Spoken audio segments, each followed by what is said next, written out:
नमस्कार मित्रों, स्वागत है आपका अपने YouTube चैनल तन्नू टुडे में। आज का वीडियो बहुत ही खास, रोचक और जानकारियों से भरा होने वाला है, क्योंकि आज के इस वीडियो में मैं आपको जो जानकारी देने वाला हूँ, शायद ही यह जानकारी आपको किसी सोशल मीडिया या YouTube पर देखने को मिलेगा।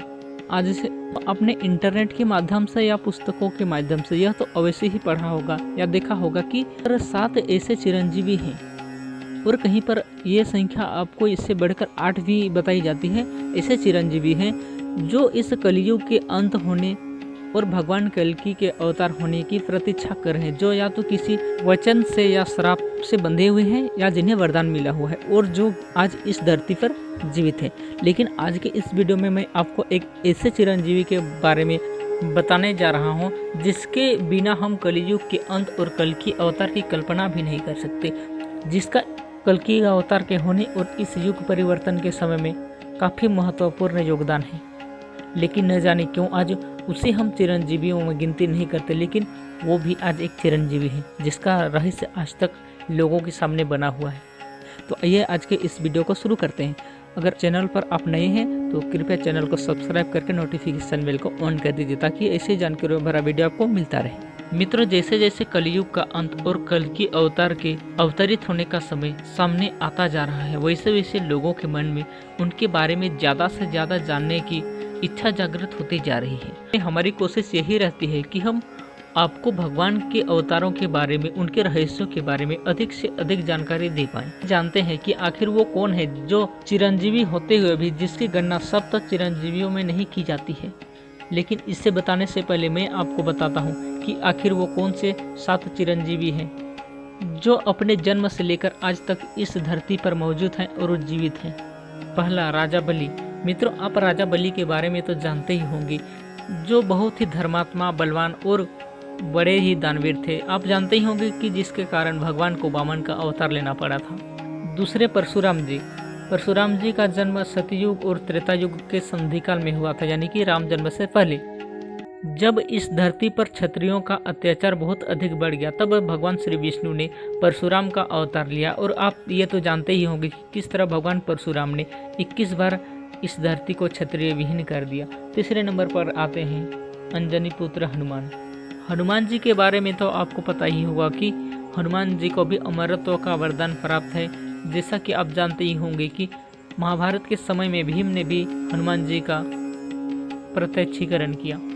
इसके बाद चौथे नंबर पर आते हैं विभीषण, रावण के भाई विभीषण, जिन्होंने का साथ दिया। उन्होंने अपने भाई रावण का साथ न देकर भगवान श्री राम का साथ दिया। भगवान श्री राम से विभीषण को अमर होने का वरदान प्राप्त है।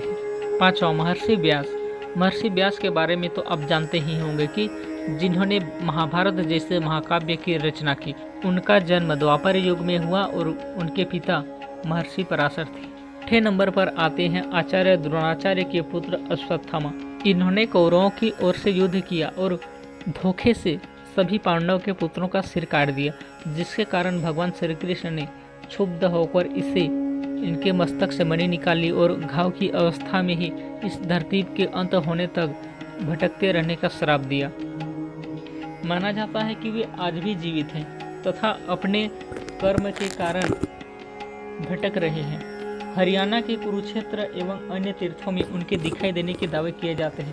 मध्य प्रदेश के बुरहानपुर के किले में उनके दिखाई दिए जाने का भी घटना प्रचलित है, लेकिन इस बारे में कोई ठोस प्रमाण प्राप्त नहीं हुए हैं। नंबर पर आते हैं कृपाचार्य, पांडव और कौरवों के गुरु। कहीं कहीं पर महर्षि मार्कंडेय को भी चिरंजीवी में गिनती की जाती है। आइए अब मैं आपको बताता हूँ उस चिरंजीवी के बारे में जिसकी चिरंजीवी होने के बाद भी चिरंजीवियों में गिनती नहीं की जाती है, जो त्रेता युग से भगवान कल्कि के अवतरित होने की प्रतीक्षा कर रही है। उनका नाम त्रिकुटा था। वे दक्षिण भारत के रत्नासागर के गर्भ में जन्म ली थी। वे 9 वर्ष की उम्र से भगवान की तपस्या में लीन थी और भगवान श्री राम को अपने पति रूप में पाना चाहती थी, लेकिन भगवान ने उस जन्म में एक पत्नी का व्रत धारण किया हुआ था, जिस कारण भगवान ने त्रिकुटा को पत्नी रूप में स्वीकार करने से इनकार कर दिया। और उसी समय भगवान ने उसे वरदान दिया था कि जब कलयुग में भगवान का कल्कि अवतार होगा तब वे उनसे शादी करेंगे।